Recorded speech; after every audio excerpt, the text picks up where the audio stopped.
গায়ের রং নিয়ে বরাবরই কটাক্ষ শুনতে হয় অভিনেত্রী শ্রুতি দাসকে। শ্রুতির স্বামী পরিচালক স্বর্ণেন্দু সমাদ্দারের সঙ্গে বিয়ে করার সিদ্ধান্ত নিয়েও নানা রকমের মন্তব্য ধেয়ে আসে তার দিকে।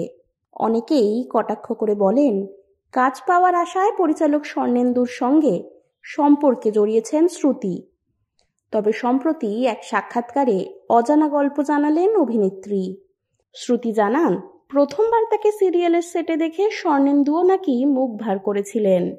এক সাক্ষাৎকারে শ্রুতি বলেন, প্রথম সিরিয়ালে যখন ঢুকেছিলাম তখন আমার লুক সেটের সময় আমার বরই বলেছিলেন, আর মেয়ে ছিল না, কারণ ও আমার মধ্যে কোনো এক্স ফ্যাক্টর দেখতে পায়নি। এই এক্স ফ্যাক্টরটা সাহানা দত্ত দেখেছিলেন। এই এক্স ফ্যাক্টরের নিরিখেই সাহানা দত্ত বলেছিলেন, ত্রিনয়নী করলে শ্রুতি দাসই করবে, না হলে কেউ করবে না।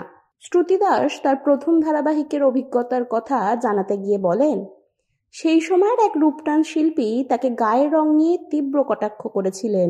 শ্রুতি বলেন, তিনি আমাকে বলেছিলেন, তুই না একদম চিন্তা করবি না, তোকে গায়ের রং নিয়ে অনেকে অনেক কথা বলে তো সবাই, তুই প্রতিদিন যে মেকআপ করছিস দেখবি একদিন এই মেকআপের রঙে রঙেই তুই সাদা হয়ে যাবি।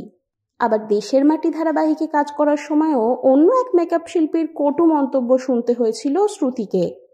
সেই অভিজ্ঞতা তুলে ধরে অভিনেত্রী বলেন, দেশের মাটি সিরিয়াল করতে গেলাম, সেখানে এক মেকআপ আর্টিস্ট বললেন, হিরোইনের গলায় আর হাতে মেকআপ করতে করতেই তো প্যান্টস্টিক শেষ হয়ে যাচ্ছে, প্রোডাকশনকে বলো অতিরিক্ত টাকা দিতে। সেই মেকআপ আর্টিস্টই শেষে আমার রেফারেন্সে আমার বরের মেগায় কাজ করলেন। আমি জিতেছি এখানে। এত কটাক্ষের পরও শ্রুতি নিজের কাজের গুণে সম্প্রতি উইন্ডোজ প্রোডাকশন হাউসের মাধ্যমে বড় পর্দায় পা রাখছেন। রাখি উলজারের সঙ্গে আমার বস ছবিতে তাকে একটি গুরুত্বপূর্ণ চরিত্রে অভিনয় করতে দেখা যাবে।